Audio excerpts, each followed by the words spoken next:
अस्सलाम वालेकुम फ्रेंड्स, आज मैं आपको रिपीटेशन के बारे में बताऊंगी। जैसे कि आपके सामने मेरी स्केचबुक पड़ी हुई है, इस पर आप देख सकते हैं कि मैंने ऑलरेडी बना के रखे हैं ताकि मैं आपको इजीली समझा सकूँ ये किस तरह बनने हैं।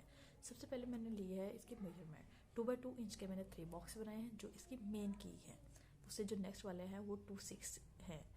2/6 ये है, 2/6 का ये है। सबसे पहले मैंने बॉक्स से बनाया है स्ट्रेट डिज़ाइन, नेक्स्ट वाले में बनाया है मैंने कर्व डिज़ाइन, और उससे अगले वाले बॉक्स में बनाया मैंने स्ट्रेट एंड कर्व दोनों का डिज़ाइन। स्ट्रेट डिज़ाइन बनाने के बाद मैंने इसको यहाँ पे अप्लाई किया। अप्लाई करने के बाद फिर मैंने इसको रिपीट किया, देन फिर रिपीट किया, जिससे मेरे एक पूरा डिज़ाइन क्रिएट हो गया।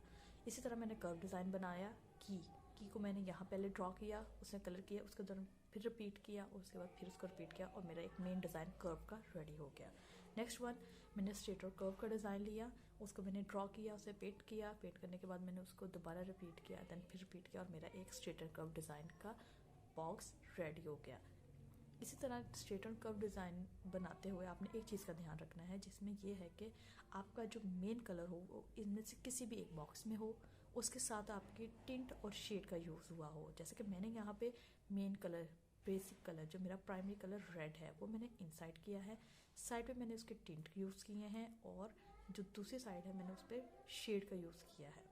इसी तरह मैंने कर्व डिज़ाइन में भी अपना बेसिक कलर येलो दरमियान में रखा है, साइड पे मैंने शेड का यूज़ किया है, और बोथ साइड पे मैंने टिंट का यूज़ किया है।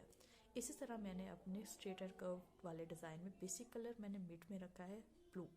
स्ट्रेट और कर्व दोनों का है ये डिज़ाइन। यहाँ पे मैंने शेड का यूज़ किया है, यहाँ पे मैंने टिंट का यूज़ किया है।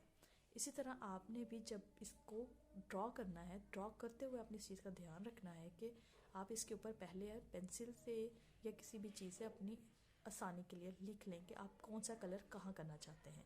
इससे आपको ये आसानी होगी कि आपका नेक्स्ट कलर दूसरे में मर्ज नहीं हो जाएगा। ये देखिए मेरे अलग-अलग बॉक्सेस वाज़ह हो रहे हैं। अगर मैं यहाँ पे भी शेड कर लेती और यहाँ पे भी मैं शेड होता दोनों में, तो ये दोनों मेरे एक साथ हो जाते और मुझे समझ नहीं आती कि मेरा डिज़ाइन कहाँ पे ख़त्म हो रहा है, ये रिपीट कैसे हो रहा है। ठीक है, आपने इस चीज़ का ख़ास ख्याल रखना है। बाकी आपको मेरे नेक्स्ट